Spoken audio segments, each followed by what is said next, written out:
Hello, this is the course on principles of behavioral economics and this is lecture 36. We were in the previous lecture or module discussing the budgets, or under budget we talked about consumption categories. Then there were two other categories, wealth account and income account. Now in this module we are going to introduce or start talking about wealth account.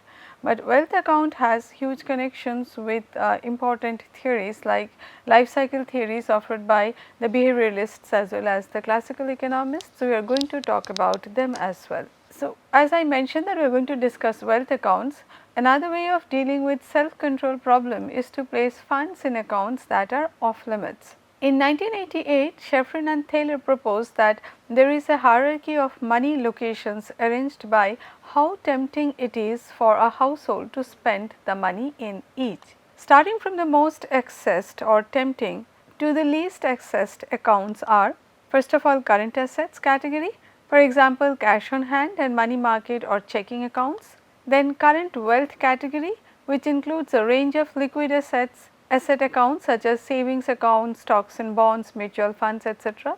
Third is home equity and fourth one is future income account. Home equity refers to the fact that you purchase a house, say by taking loans, also you make some prepayment. So, suppose you make a prepayment of 20% and 80% is mortgaged. Now, when you start paying your mortgages, then gradually the portion on which you have ownership increases. So, you when it is 70%, you have already paid 10% of your mortgaged amount, then your home equity is 30%, in the sense 30% of you are owner of the 30% of the valuation of your house. So, this is referred to as home equity. Money in current asset category is routinely spent each period. So, this is the most liquid category, current asset. Less tempting to spend is money in the current wealth category, which is the second one. These funds are typically designated for saving. Next in the hierarchy is home equity. Even though the advent of home equity loans has made this category of funds somewhat less sacred, most households still aim to pay off their mortgage by the time they retire and most succeed. So, here actually what it tries to say is that people are allowed to take loans against their home equity. And that is why when you start taking loans against your home equities, which means you are infringing on that account as well. Earlier that account was completely sacred, in the sense it was not touched, but when you start taking loans, then it is actually touched, and that is why it is no more sacred that much, but most households still aim to pay off their mortgage by the time they retire. Finally, in the last tempting category of funds lies the future income account. Here the tempting implies the temptation to access the money in that account. So, of course, future income account is the least tempting one, because this is what is your expected income, right. These funds include money that will be earned later in life and designated retirement savings accounts. The marginal propensity to spend a dollar of wealth in the current income account is nearly 1.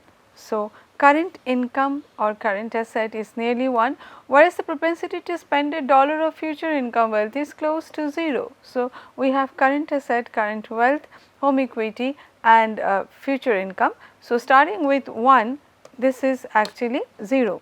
These predictions are in sharp contrast to standard economic theory of saving, which is the life cycle model. Life cycle model says wealth is perfectly fungible. A simplified version of the life cycle model says that suppose a person has a certain remaining lifetime of n years, n could be 30, 40, 50, and that the rate of interest is 0. Let W be the person's wealth equal to the sum of her assets, this year's income and future expected income over the rest of her life. So, it includes current assets, current income and future income as well as the home equity. Consumption in this period is then equal to W divided by N. Any change in wealth that denoted by delta W, no matter what form it takes, that is, it is coming as a bonus at work or an increase in the value of one's home, even an inheritance expected in a decade produces the same change in current consumption, namely delta W divided by N. So, first of all, if you think that given all your current assets, income and future possible income, your lifetime wealth is say 1 crore rupees, and you are going to, when you are thinking about this, then you are say 30 years old and you expect to live for another 50 years. So, 1 crore by 50 is basically suggested to be the consumption in period in the current period. So, each and every period you are consuming 1 crore divided by 50. Now, if there is a change in the wealth by delta W, it can be going up or going down. If you lose your job, then the total wealth would be coming down. If you are having a promising career, then that may lead to an increase in the total wealth. You get some promotion, you get some increase in your income, sudden increase in your income, then that is perfectly assimilated, again divided by 9 and then assimilated with the total wealth. The alternative proposed behavioral life cycle model suggests that if money can be transferred to the least tempting account, savings would increase. The least tempting account was the future income account. So, if you put the money there, then you are basically putting it in an account which is least tempting to access, and as a result of which people will not breach it much. If they leave it there, then savings built up. This insight can be used in designing government programs to stimulate saving. According to the behavioral life cycle model, if households can be persuaded to move some of their funds from the current income account to future income accounts, long term savings will increase. Households that contribute to retirement savings plan display steady increases in the funds in these accounts with no apparent reduction in the funds in other accounts, that is, they save more. So, once it is possible that once you are in the habit of saving, then you save other than your retirement also. So, beside your retirement savings, you are also saving in other accounts, and as a result of which you are saving more. Now, we talk about the life cycle theory a little more in a little more detail. The essence of the life cycle theory is this: in any year, compute the present value of your wealth including current income, net assets and future income, figure out the level of annuity you could purchase with that money, then consume the amount you would receive if you in fact owned such an annuity. The theory is simple, elegant and rational qualities valued by economists. Unfortunately, for all its elegance and rationality, the life cycle model has not tested out very well. The anomalous empirical evidence on consumption falls into roughly two categories. First, consumption appears to be excessively sensitive to income. Over the life cycle, the young and the old appear to consume too little and the middle aged consume too much. Also, year to year consumption rates are too highly correlated with income to be consistent with the model. Second, various forms of wealth do not appear to be as close substitutes as the theory would suggest. In particular, households appear to have very low marginal propensity to consume from either pension wealth or home equity compared to other assets. So, I just quickly mention what is marginal propensity to consume for those who are not initiated. Basically, this is a Keynesian idea where it says that there is an aggregate income of Y. Now, individuals spend certain part of this income on consumption. So, this actually measures the amount that is spent on consumption, or basically the ratio which is spent on consumption. Alternatively, one can say that if your income increases by 1 rupee or 1 unit, then how much your consumption is going to change. So, the consumption function in the aggregate is written as having an autonomous component C bar and then component which depends on the income. So, Y is income, the small the small c is known as MPC or marginal propensity to consume. So, this refers to, or this has the meaning that if income increases by, say, income increases by 1 unit, then how much consumption is going to increase or how much consumption is going to change. Broadly, if income changes by 1 unit, then by what amount or how much consumption is going to respond to it. Now, several potential explanations of the empirical difficulties have been identified. Maybe people aren't rational enough to calculate present values and annuity payments. Then again, maybe people are hyper rational and altruistic, leading them to calculate not just the present value of their own wealth, but also the wealth of their heirs. Or perhaps credit markets are to blame, with liquidity constraints preventing people from achieving the life cycle plan they would otherwise choose to adopt. So, basically all this we are saying, since we have observed that the marginal propensity to consume from the different accounts that behavioral life cycle model says or hypothesis says are very different. People have a high marginal propensity to consume from the current asset, current income categories, while the marginal propensity to consume is very low for home equity and future income accounts. These and other explanations have all received some support and criticism in the voluminous savings literature. In this module, however, we focus on an assumption of the life cycle model that has not received very much attention, but which if modified can allow the theory to explain many of the savings anomalies that have been observed. The key assumption is of fungibility. In the context of the life cycle theory, the fungibility assumption is what permits all the components of wealth to be collapsed into a single number, as we have seen that all the accounts are put together and called W. So, here you are or we are violating the assumption of fungibility. According to the life cycle hypothesis, the effect of winning a $300 betting pool should be the same as having a stock in which you own 100 shares increases by $3 a share, or having the value of your pension increases by $300. So, all these situations are giving you $300 and all of them should be treated in a similar fashion or in the same fashion.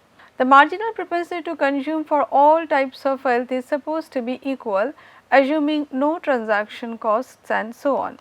A simple way of thinking about how people actually behave with respect to various types of wealth is to assume households have a system of mental accounts. One formulation is to consider three broad accounts which I have already mentioned. One is current income account, another is an asset account, we are calling them C, A, and the final one is future income account. So, home equity account is actually just dropped here. So, we have three broad accounts: C current income, A asset account, and F future income. Roughly speaking, the MPC from C is close to unity. The MPC from S is close to 0. This has already been mentioned, and the MPC from A is somewhere in between. Since the null hypothesis is that all three MPCs are equal, these predictions are quite strong. Along with the system of mental accounts with varying MPCs, two other modifications to the standard life cycle theory are in order. First, people are impatient, especially over the short run. People act as if their discount rate exceeds the interest rate. So, this is the discount rate which we apply to the future consumption or to the future broadly. It could be you receive some money in future, you make some consumptions in future, any decisions related to future. The presence of high short run discount rates creates the second problem, which is of self control. We are impatient, we are not able to control ourselves, we want to bring forward the future consumption ASAP. Whatever we wanted to do tomorrow, we wanted to bring it forward to today as much as possible. The life cycle theory assumes that individuals solve for the optimal consumption plan and then execute it with will of steel. In real life, people realize that self control is difficult, and so they take steps to constrain their future behavior. One method is to take irreversible actions such as joining a pension plan or buying whole life insurance. The other method is to adopt internally enforced rules of thumb. Examples of such rules are: keep 2 months income in asset accounts, do not borrow except to make durable goods purchases such as a house, car, or major appliance. Note that households following the latter rule might appear to be liquidity constrained, unable to borrow, whereas they are actually unwilling to borrow. To summarize, the household being described can be thought of as the following prudent rules. First, live within your means. Do not borrow from F, that is the future income account, or A, that is the asset account, to increase current consumption except during well defined emergencies such as spells of unemployment. even then cut consumption as much as possible. The implication is that consumption tracks income. So, if you try to increase your income, your consumption is going to increase. So, try to control your consumption. Second, keeps a rainy day account equal to some fraction of income. Do not invade this account except in emergencies. Implication is that your current asset or asset account is small. Third, save for retirement in ways that require little self control. So, most retirement savings are non-discretionary, such as social security, pensions, whole life insurance and home equity. Since these are non-discretionary, so you most often due to the problem of self control do not end up saving sufficiently for retirement. So, as a result of which we need to exercise self control in order to save for retirement. These rules are sensible second best solutions to the saving for retirement problems that humans face. A consensus seems to be emerging among economists that consumption is too sensitive to current income to be consistent with the lifetime conception of permanent income. The evidence in support of this view comes from a wide variety of sources, and the conclusion is the same whether one studies so called low frequency decision, that is the shape of the lifetime consumption profile, or high frequency decisions, the smoothing of year to year consumption. High frequency means you are basically taking or changing your decisions, evaluating your decisions more regularly as compared to a low frequency decision where you are taking a decision once for the lifetime. The heart of the life cycle theory of saving is a hump shaped age saving profile. The young whose incomes are below their permanent income borrow to finance consumption, the middle ages save for retirement, the old dissave. So, as suggested, if I am measuring age here and saving here, so it says that it is a hump shaped curve.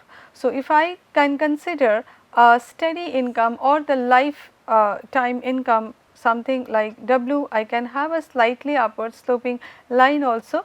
In that case, when age is low, people are young, they are basically this saving, and then when this is the saving line. So, then they are borrowing and actually having this saving. In the middle age, they are saving, this is saved up, and when they are again they have retired, then they start this saving, in the sense that now their income decreases, and as a result of which the consumption income decreases, they now start using their saved up money for continuing with their consumption. Numerous authors have studied the shape of consumption profiles over the life cycle and have concluded that they resemble income profiles too, much to be consistent with both the life cycle and rational expectations, unless there are important liquidity constraints. The permanent income savings model predicts that consumption growth rate in a country depends primarily on the interest rate. Thus, if interest rates around the world are equalized, then so should long term consumption growth rates be. Instead, consumption growth rates are highly correlated with income growth rates. So, as it is suggested that as income or consumption tracks income. So, as income growth increases, consumption growth also increases. The high correlation of consumption and income growth rates could be consistent with the life cycle model if everyone in an economy had flat income and flat consumption over their lifetimes. Then in a fast growing country, the young will be much richer than the old, and when an old person dies and is replaced by a young one who consumes much more, aggregate consumption increases. So, the life cycle theory predicts that the cross sectional age consumption profile should be less steeply sloped in a rapidly growing country than in a slowly growing country. At any point in time, the consumption of the young relative to the consumption of the old should be positively correlated with the growth of GNP. Instead, here GNP stands for gross national product. Instead, it is observed that age consumption profiles are very similar across countries. Indeed, the profile was steeper in Japan than in the US, even when Japan had much higher growth rates during the 80s. Again, the answer seems to be that consumption tracks income. Another prediction of the life cycle theory is that the shape of consumption profiles should be independent of the shape of income profiles, holding levels constant. Casual empiricism suggests that this is not true, since most graduate students, even those with high income expectations such as medical students, consume much less than their permanent income. Hard data gives the same impression. The age consumption profile is strongly influenced by the income profile. The result is due in part to liquidity constraints. So, what we claim is that it is not true that consumption profile is independent of income profiles. We have been again and again trying to argue that consumption tracks income.